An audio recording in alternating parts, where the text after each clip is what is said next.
So, Edgar Allan Poe's only full-length novel, he wrote mostly short stories, was a book called The Narrative of Arthur Gordon Pym of Nantucket.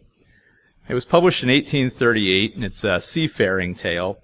And many think that it sort of became a precursor or a guide for Melville's Moby Dick, which was published in 1851.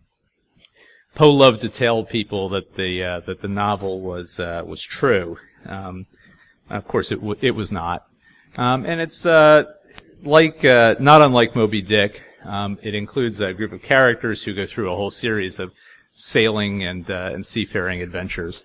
And in one of these adventures, 4 of the characters find themselves on a lifeboat after they've been shipwrecked at sea, and they're running short of provisions. So they capture a turtle and they eat it. But they realize, we still don't have enough food, and rescue could be far off. So they decide to draw straws to see who they're going to kill on the boat. They're going to kill someone and eat that person. So that's their plan. And they do draw straws, and the loser is a character named Richard Parker. Now, about 45 years later, a yacht leaves England for Sydney, Australia. And the yacht is not really meant for ocean going. So, shock, spoiler alert, the yacht sinks. And 4 of the people on the yacht make it into a lifeboat, and they capture a turtle and eat it for provisions. But realizing that they're probably not going to make it, they consider drawing straws. They decide not to, because one of the people has fallen overboard, drank some seawater in order to quench his thirst, and he's gotten very sick. So the other 3 decide the best course of action would be to kill that person. But they have to kill him, otherwise, if they wait for him to die, his blood's going to be spoiled and the meat's not going to be good. So to be of any value to the other 3, they have to kill him. So they stab him in the neck with a penknife and drink his blood and eat him. And we know this because 3 days later, the other 3 are rescued. And there's a big court case because they're tried for murder of this other guy, and and it's a very famous court case because their defense is for the charge of murder is necessity. It was necessary for us to kill this person. And prior to this court case, again, which is very famous English common law court case, there was no, this was not a defense, and they are in fact found guilty and given the death penalty, but later it's commuted to time served, and so they end up only getting about 6 months. So again, the details of what happened to the yacht, the Mignonette, not in dispute, totally true, well known. The guy they killed, Richard Parker. Now in the book, the narrative of Sir Arthur Gordon Pym of Nantucket, there was a ship's dog, right? And the dog was named Tiger. And one of the reasons that this book is sort of not really well known, it's maybe not Poe's best work. There's a lot of loose ends, and one of the loose ends is, after the ship goes down, and the 4 people are on the lifeboat, like what happened to the dog, right? It's like no one knows. The dog is never heard from again. It's not mentioned later on. He doesn't come back. He doesn't die. Just loose end. Nothing happens. But in 2001, a person named Jan Martel writes a book called Life of Pi. And that one you've all seen, right? Seen the movie, heard about this book, right? And in that book, of course, the lead character, Pi, is stuck in a lifeboat with a tiger. And the name of the tiger? Richard Parker. Okay. So anyway, who am I? My name is pwcrack. I'm a principal security engineer with War Collar Industries, penetration tester, red teamer. One of the DEF CON speaker goons. Obviously member of all that stuff. co-chair of BSides DC. I'm going to walk you through a little story today, maybe learn a little bit about crypto history and a little bit about Baltimore history, and we'll have some fun. So who was Poe? Born in 1809. Obviously, he was considered, he's the founder of detective fiction. He wrote so if you all remember that story that you've all heard a million times, it's like someone's murdered, everyone, close the doors, we're all stuck in the room, the detective comes in and says, one of you is guilty and we're going to figure out who. So Poe did that first, right? He was also, contributed a lot and was very interested in the early, science fiction genre, which was just coming out at that time. And he spent most of his adult life here in Baltimore. The Poe Museum is about 1.5 miles from here. His grave site where he was moved to is about half a mile from here. They moved his grave, shortly after his death.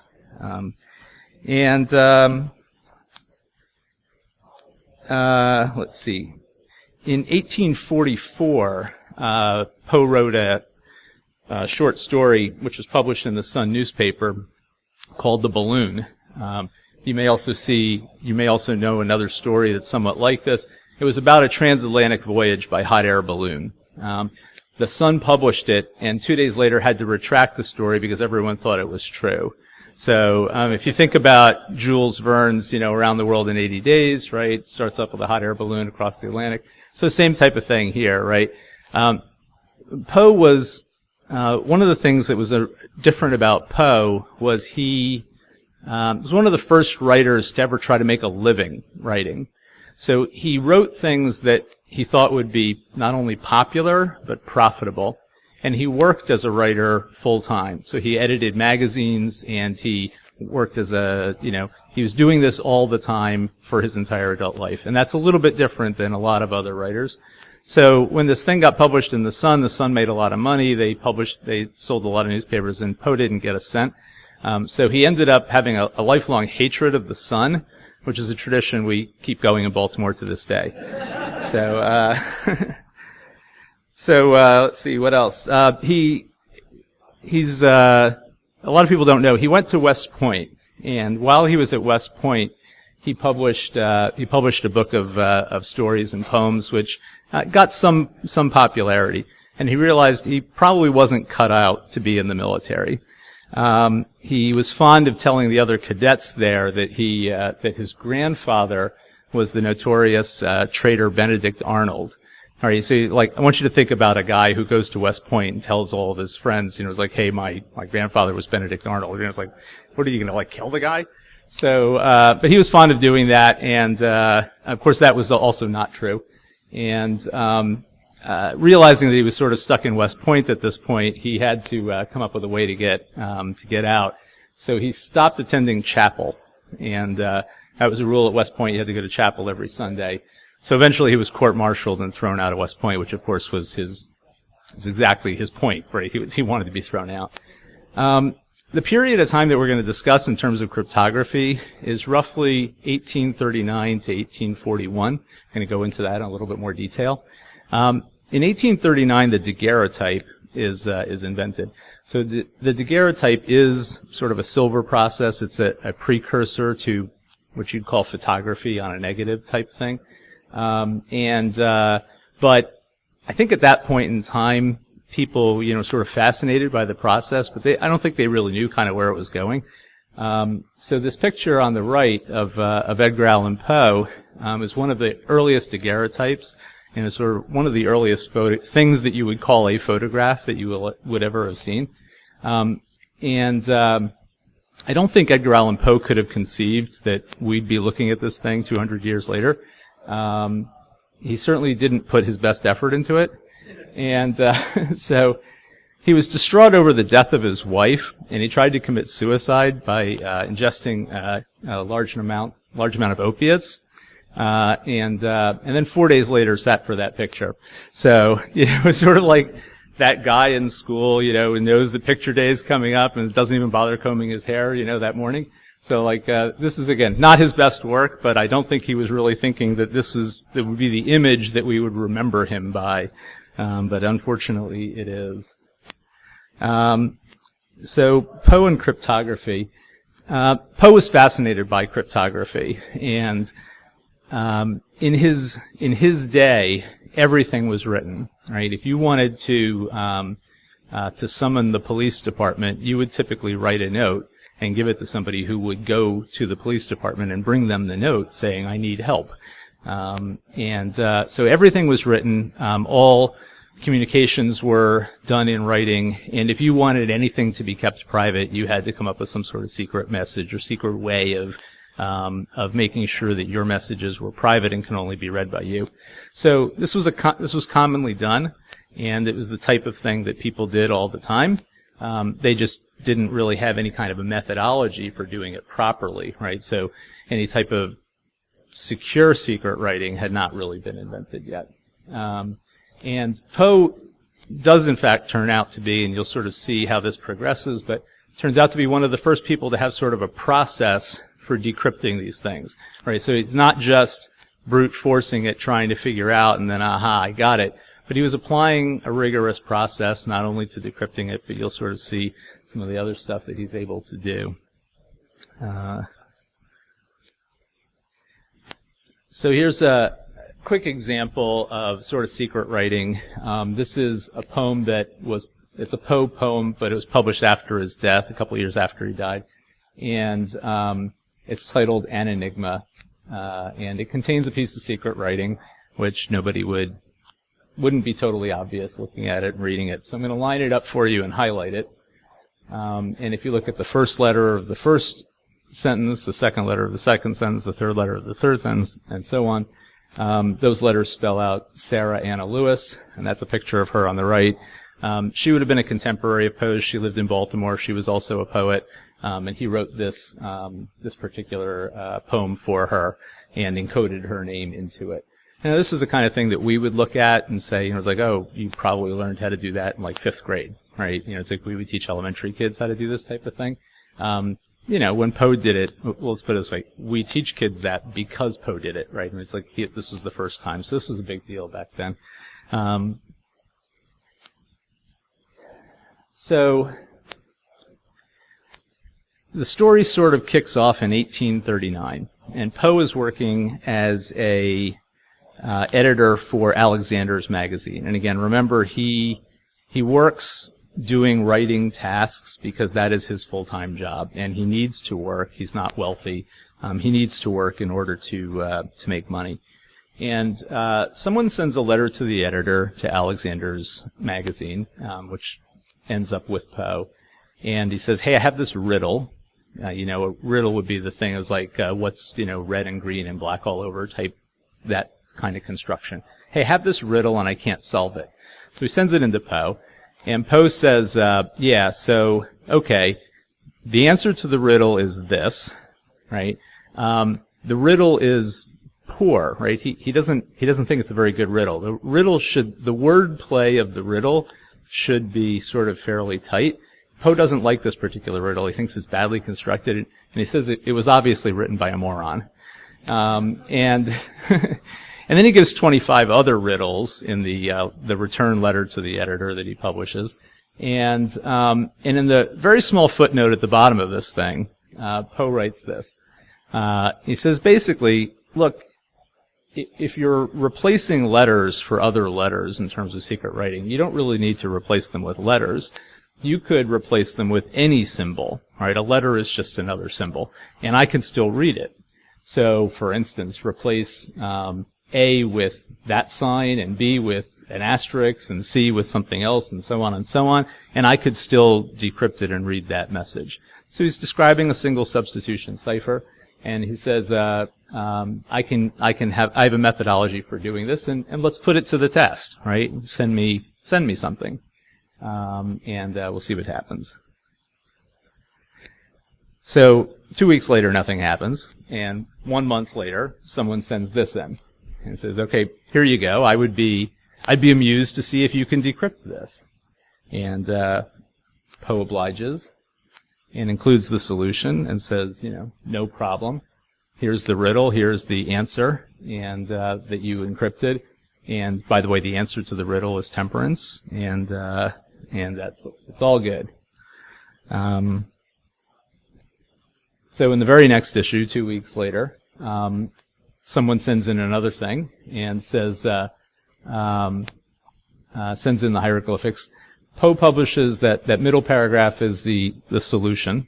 Poe published the solution. He says, I can't publish the crypttext because it was too ugly, right? And it's the symbols that were used, I have no type for in the shop, right? So I can't, it's not that I don't want to publish the crypttext. I literally don't have any way to publish the crypttext. But the writer has said, it's like if you're successful in decrypting this, we sure love to know how you did it, right? What's your secret? So he says, the writer says in a note, just let us into the secret, as we are fond of the marvelous. Well, what will he give us for the secret? It is a wonderful one and worth paying for. Let him send us a list of 40 subscribers with the money, and we will give him the full explanation of the whole method of proceeding. So Poe says, it's like, hey, I'm not going to tell you for free. You got to give me 40 subscribers. In the same issue, another person replies with this particular piece of crypttext.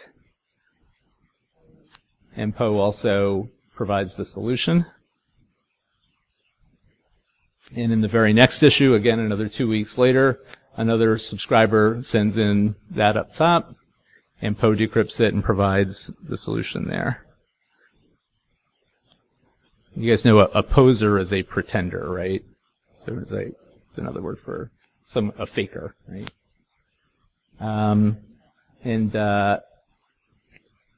So this is another one. Poe says, the subscriber says, sent in this hieroglyphical puzzle, says, we can't even publish it. And it says, if you can't decipher it, will you at least have the candor to admit it, right? And Poe replies, of course, we shall have the candor to say no such thing, for the translation is below. All right, and if you he says I may have another one that's more difficult, and Poe says, send it on, right? Poe seems like a kind of guy who would fit in very well in our audience, right? Go ahead, yeah. Right, because they're using physical movable type at that point, right? So there's no photo typesetting, yeah. So if I don't have a type that represents the thing that you wrote, but the writing, by the way, is coming in handwriting. So on paper, they're handwriting out various symbols, and so some of them he can't represent in printed paper. Correct, yeah, you can't, that would involve literally melting lead, right, at that point. So some of them he tries to do. So he send it on, we reply, right? So he's challenging and goading the readers, right? So 2 months later, Poe replies, gives this little editorial about our late puzzles, right? Or the puzzles that we've been talking about. And in it he says, it's like, we have this dilemma, right? He's been accused of setting up his own challenges, right? It's like that the messages that he's printing, that he's literally making them up himself. And if he stops decrypting things for people, he'll be accused of not being able to, right? But the alternative is that he has to keep decrypting them forever, so he ends up writing is like, do people really think that we have nothing in the world better to do than to read hieroglyphics, and that we're going to stop our ordinary business to set up for conjurers? Will anybody tell us how to get out of this dilemma, right? He realizes, it's like, I challenged hackers and I may have, screwed up. So, not good. But, in the next issue, he says, is like, hey, this may be the hardest one that I've received yet, right? He gets this one, they've concatenated all of the words together, and he says, and also, rather than being a single substitution cipher, some of the characters stand for different letters in different places at different times, right? So he says this one was exceedingly difficult, but of course, he publishes the solution anyway. And it's another riddle, right? So he's making some progress. And then in that same issue, he publishes this. Now, obviously, the highlighting and the italics are mine, right? He publishes this, and I want to call your attention to, in the second line, there's a word that's spelled VSMUKKSS, right? So he says, look, this is a fraud. This is not a cryptogram, right? Or it doesn't follow the rules that were set out for the challenge. And he says because there is no word in English language that has two double letters at the end of it like that. Now, that's not exact. That is what he wrote, but that's not exactly true. What is true is there is no word in the English language with two double letters at the end that is 8 characters long, right? So coffee, toffee, tattoo, a series of other words, committee, also end with two double letters, but there is no word in English that has 8 characters that ends with two double letters. So he says, look, just on the basis of that one word, I can tell you right off the bat, this is not a single substitution cipher and it doesn't qualify for the contest. But Poe goes a little bit further. He says, look at the word that begins MW. There's a limited number of 2-letter words in the English language, and therefore there's a limited number of possibilities for what M could be and what W could be. Then look at the word MLW, which has obviously 3-letter characters in it.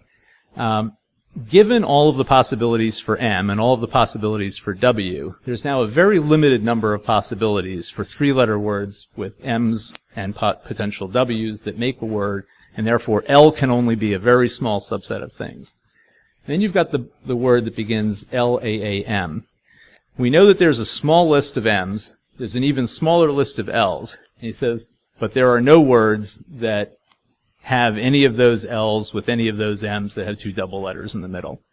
So Poe's not just calling this thing a fraud. He is, in a procedural way, demonstrating why it cannot be a legitimate single substitution cipher. So, again, I guess the point here is I'm trying to lay out is there's a process going on here, right? And Poe is one of the first people to ever be sort of executing this kind of process. So in the very next issue, he clears up a couple of others. That the top line is decrypted as a third line. There's another one and another decryption. Same type of thing. These are all single substitution ciphers. And in beginning of April, there's another sample from another reader. Exactly. Well done. And Poe decrypts that as well. Not a problem on any of these. And then in late April, I included this one as well. This is submitted. Now let me catch up in my cards here a second.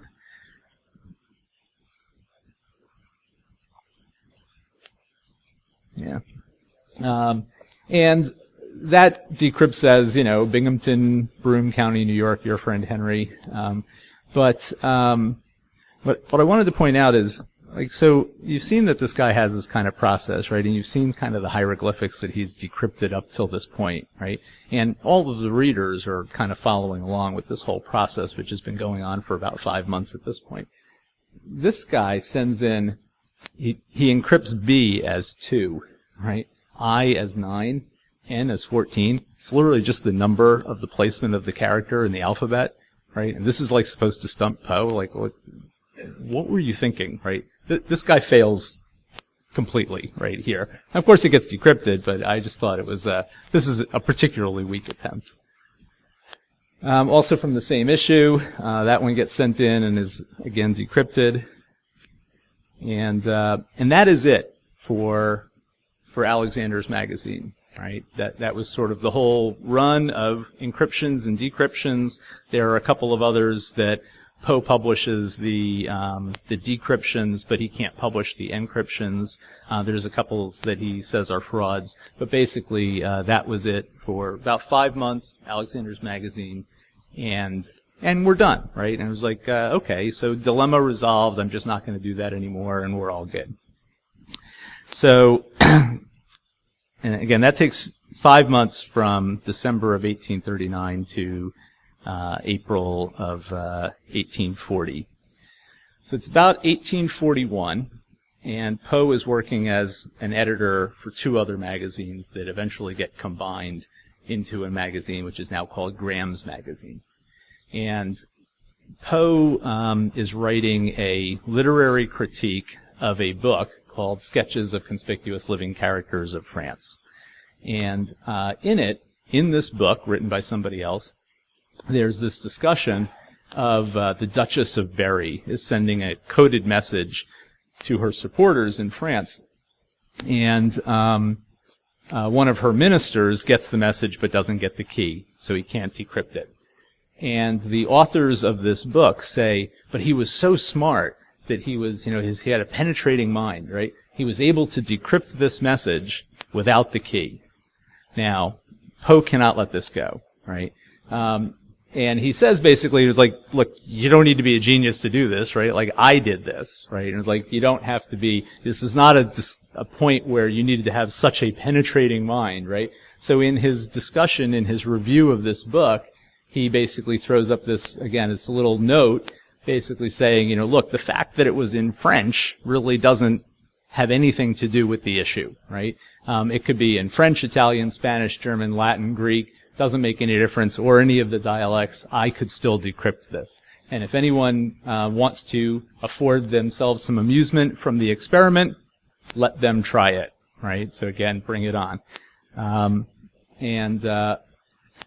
In the next issue of Graham's Magazine, he publishes a few words on secret writing. So let me get caught up. So a few words on secret writing starts off as mostly a white paper on cryptography.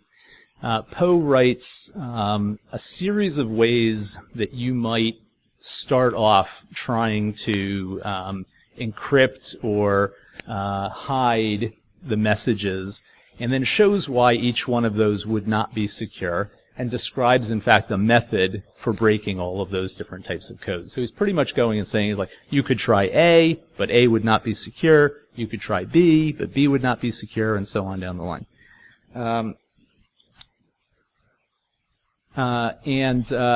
He then also gets a submission from one of the readers in response to his footnote on the conspicuous French thing. And some of the readers, one of the readers writes in and says, well, one way you could do it would be this, and I give you 2 samples, one easy and one hard. So this is the easy one. Capture that for a second. And then this is the hard one.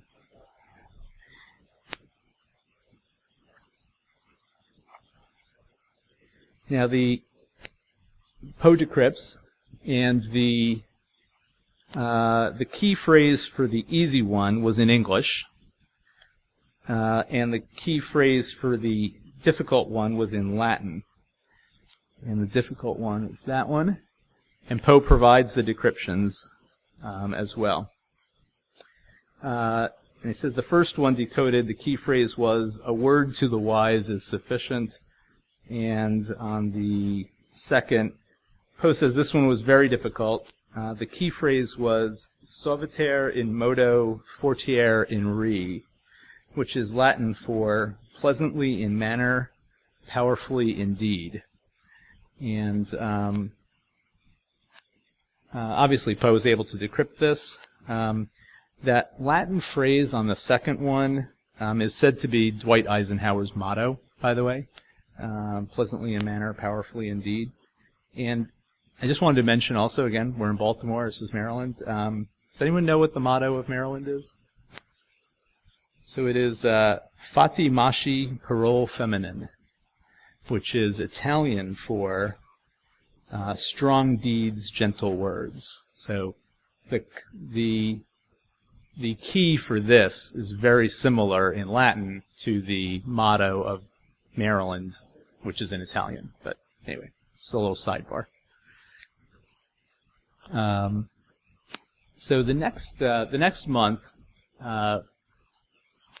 Poe publishes Secret Writing Part 2. It's going to be a 4-part series.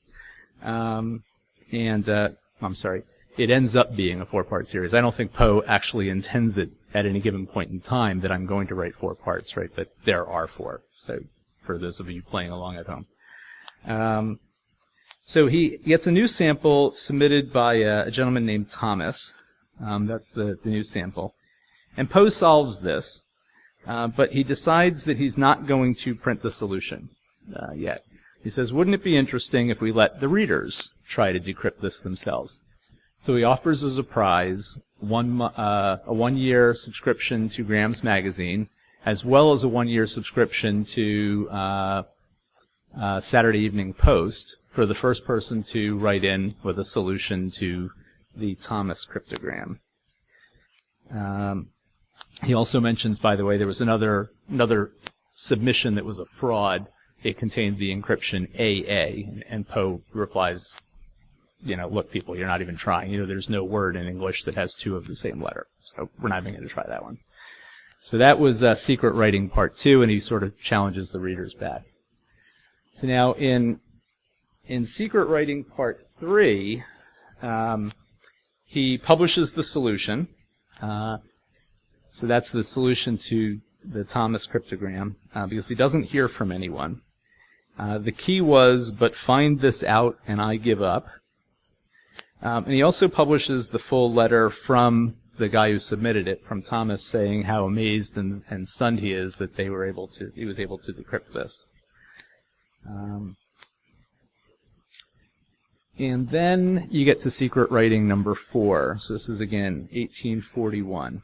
And this Secret Writing Part 4 includes it's the last installment. It includes a brilliant letter from a gentleman named W.B. Tyler. And W.B. Tyler makes 4 points. He says, first of all, cryptography is of general interest, right? This is not a parlor trick. It's not a game, and it's not something that, we're doing here for fun. Cryptography and secret writing, right, is actually important, right? Which, if you look at it sort of with 150 years back, right, obviously he's dead on that, right? That he says, look, this is actually is meaningful in our lives. He also says to Poe that Poe's opinion that you can't create a secure cipher, he says it's not sufficiently supported, right? It is the case that no one has a secure cipher right now, but he says, but you haven't proven that it can't be done. And then he conjectures that if I encrypted the words, if I flipped the words backwards, so I encrypted TEH as EHT, and then substituted letters for that, and got rid of the spaces, that we might be pretty close to a little bit more secure. He said that would fundamentally make it more difficult. And if you remember, there's an earlier cryptogram in Alexander's where one of the people has done that, and Poe said that was, in fact, exceedingly difficult. So Tyler provides this as the first example, right? And he has said, like, TEH, EHT, backwards, get rid of the spaces. It's kind of told you what he's going to do. Tyler also submits this as a potentially more difficult cryptogram. Also in the same Secret Writing Part 4, Poe replies back to him. And Poe says, perhaps no good cipher was invented, which its originator did not conceive insoluble. Yet so far, no impenetrable cryptograph has been discovered.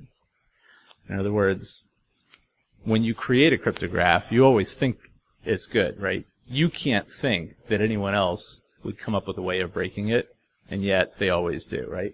So it's probably, Secret Writing number 4, probably the first known instance of never roll your own crypto. So this is Tyler's second one, and this is going to be, I'm going to leave this up here for just a second, right? This is probably one of the most famous cryptograms of history. So both of those cryptograms, the 2 Tyler cryptograms, are unsolved for over 150 years. Poe says he's not going to solve them. He's already decided that he's out of the cryptogram business and that he's not going to attempt to do any more. And he leaves it up to the readers to go ahead and try it if they'd like, but that's it. He's not going to do it.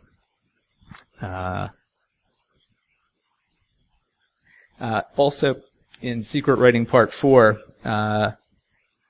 Poe acknowledges that another reader, a guy named Richard Bolton, did in fact solve the cryptogram from the first secret writing, the Thomas cryptogram, but the letter didn't get to Poe in time before he published the solution in Secret Writing 3. So he acknowledges that Richard Bolton has solved it and gives him the prize. He also sends Bolton a letter. And in this letter, he says, he tells Bolton, congratulations, you solved the other cryptogram. You'll notice in the upcoming issue, there's 2 cryptograms from this other guy, Tyler. He says, don't trouble yourself with those cryptograms, right?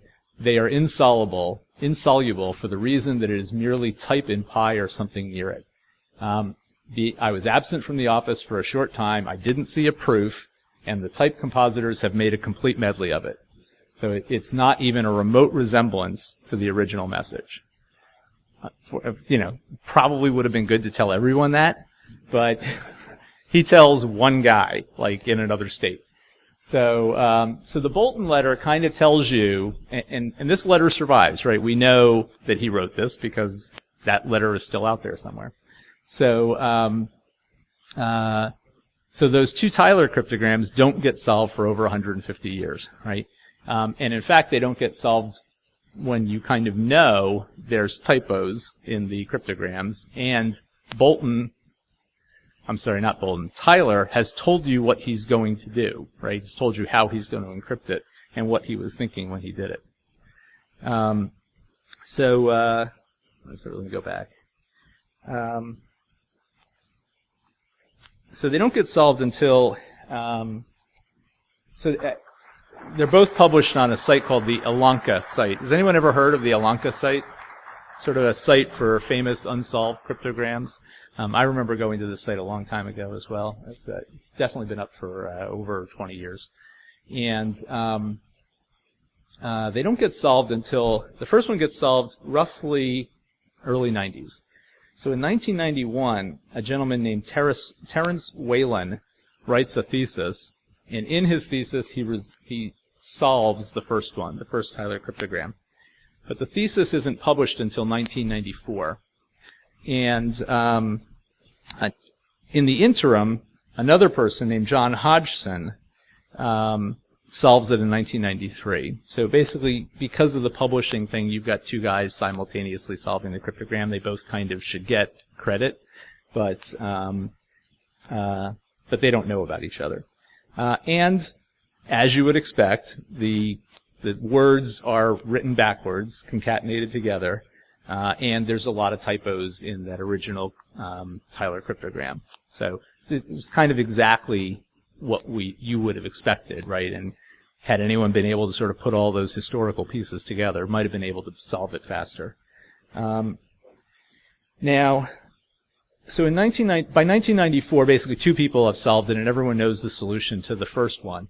But the solution to the second one still hasn't come out. And in 1998, a Williams College professor offers a prize of $2,500 for the solution to the second one. There's also some thought that maybe Poe himself has written both of these, and that therefore the translations may be new Poe work. That turns out to not be the case. But so there's another site called the Bachler Cryptography website. Anyone know about that one? So I kind of got my start doing cryptography in about 1998, and I remember going to the Bachler site frequently and getting a lot of information about cryptography. It was fairly famous and sort of well-trafficked back then. Obviously not so much anymore. But Bachler Systems is still in business. But so there's now a sort of a bounty on this decryption, but it isn't until 2001 that a Toronto software engineer named Gil Borza is able to solve that second cryptogram. So now they both are solved, but again, they're sort of fairly famous for being in that unsolved cryptogram category for so long. So anyway, so it's if you were learning crypto back then, that's the kind of thing that you would have seen, these two cryptograms out there, right? So anyway, so Poe also writes a short story called The Gold Bug. And the short story, this is probably his most famous cryptogram. In that short story, a message is found, and it's that message, and decrypted by the main character of the story, and the message leads the characters on a treasure hunt, right? A lot of people think that Treasure Island may be based in part on the Gold Bug, right? Or at least the Gold Bug was the inspiration for Stevenson's Treasure Island. But again, if you look at this, right, this is very similar to the real-world examples that you were seeing in Alexander's and Graham's magazine that were submitted by the readers, right? So again, another very famous cryptogram. The Gold Bug, I don't know if you remember from the earlier slide, sort of one of the things that spurred the interest of William Friedman, who goes on to be the head cryptographer of NSA. He was into the Gold Bug, and he remembers reading that as a child as well. So inspired a lot of other people. Poe was not the only one to write fiction that was sort of based on a cryptography theme. Jules Verne wrote 3 books that had crypto in it. 800 Leagues on the Amazon. What was the other ones? Journey to the Center of the Earth had crypto in it, and a book called Matthias Sandorf.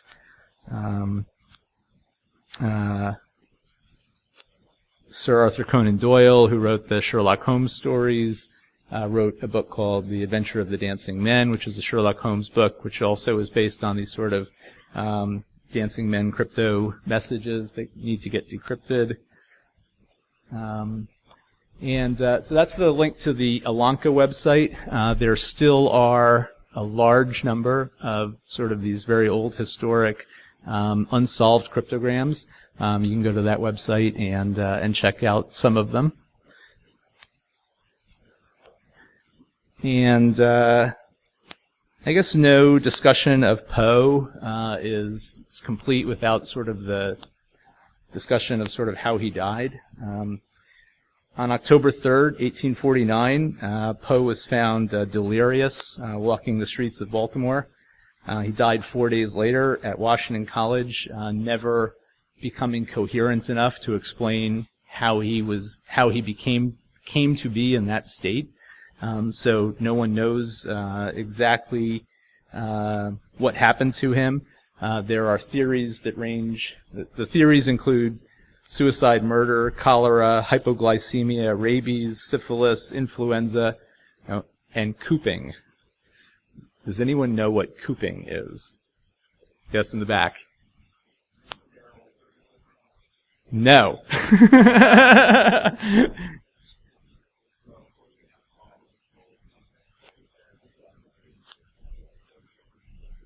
No, that's not it. Anyone else want to take another try? Yeah. Say again? No, cooping. C-O-O-P-I-N-G. It's being kept in a confined space. So I guess for some reason they think that his symptoms are similar to that of somebody who's been sort of kept in this very confined space for a long period of time. Though, why would that have happened? It doesn't make a lot of sense. But anyway, that's his current grave. Again, that's where he was moved to. It's again about a half a mile from here. He's buried there with his wife as well.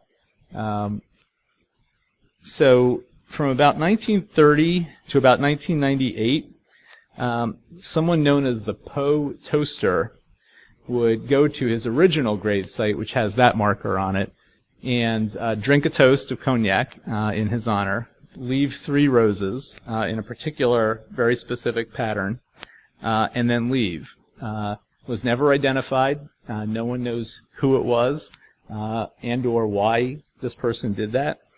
After 1998, it's reasonably clear that it was somebody else who did it up through 2009. The general understanding is that it was a son. So we think that this man had a son, and the son took over the responsibilities probably on his father's death. But that's not proven. We don't know who it was. Life magazine took that photo on the left in 1990. In 2010, there was no visit. In 2006, a number of people tried to detain the person who would be the son to figure out who it was, but he escaped and no one knows. And as I say, in 2010, he didn't come back. And in 2011, 4 people showed up. None of them left the roses in the correct pattern.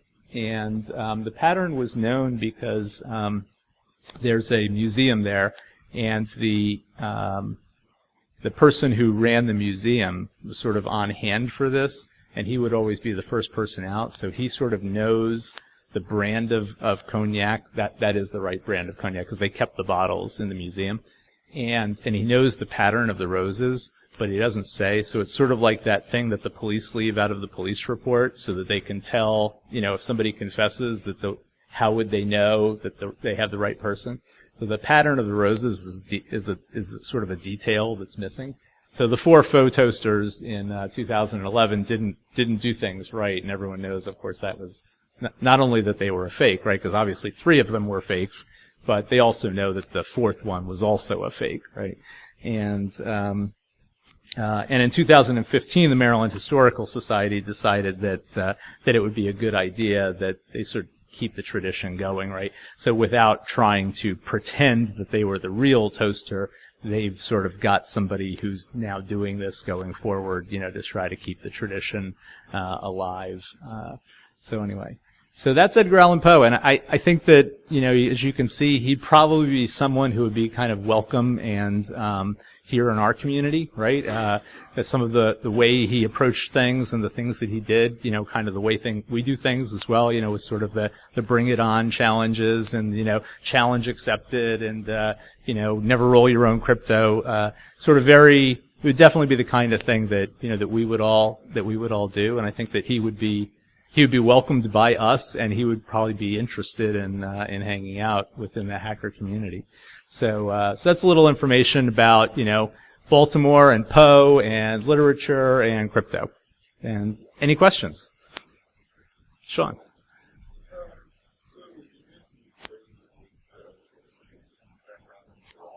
Yeah, so the original marker, that little marker, they didn't think was sort of good enough for someone befitting his fame, right? So they thought that the much larger site was sort of more appropriate.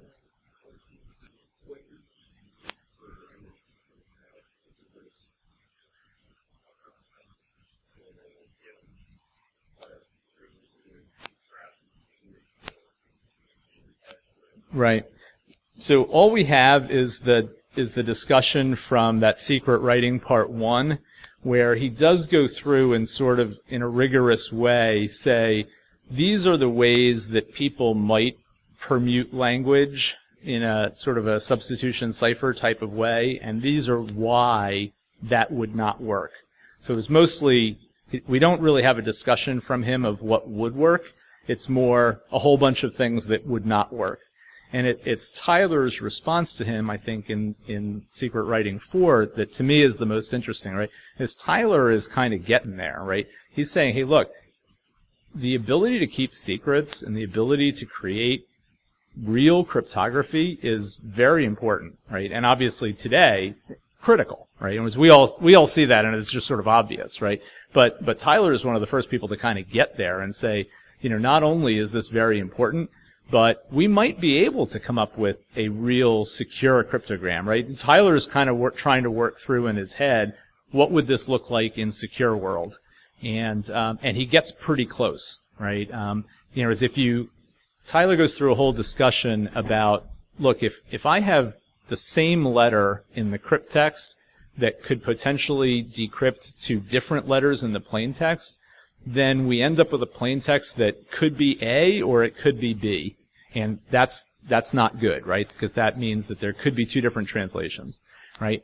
But the opposite way, as long as there's only one plain text, but it could map to multiple ciphertexts, that's okay as long as you have a way of knowing which ciphertext you're going to, right? And so he's verging, if you end up with a key that is as long as the message, you basically have a one-time pad.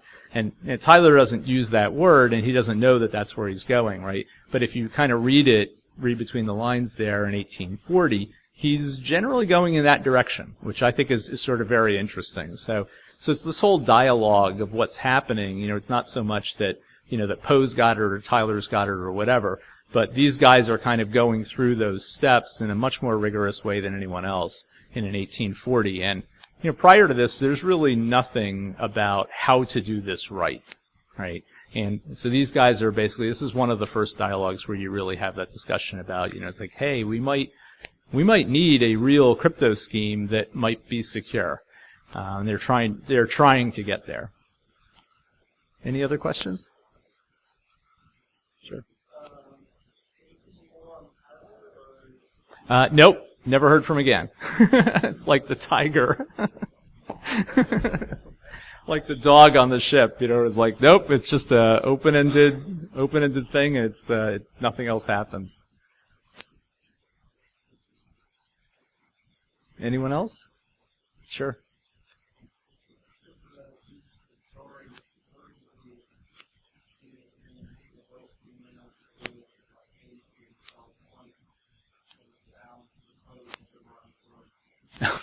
I did not know that. That's great.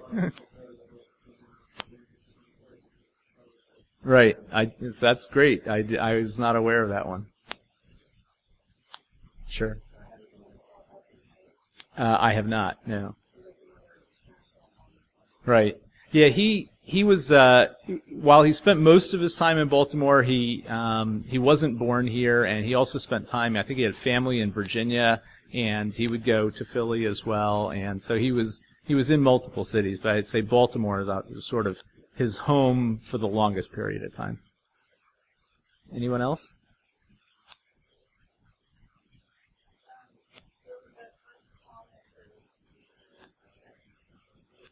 Right.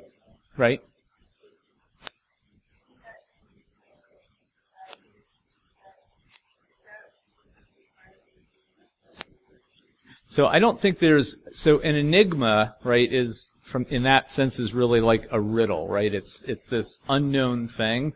So I think that they were both going for that same definition, but I don't think that the machine is directly tied to that poem, so much. He also had another poem so that one was called An Enigma.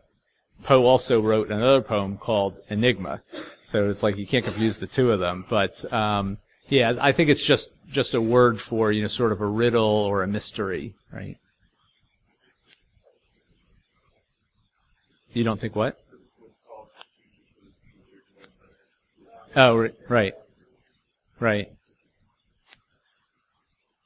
Anything else? All right. Well, thanks for coming.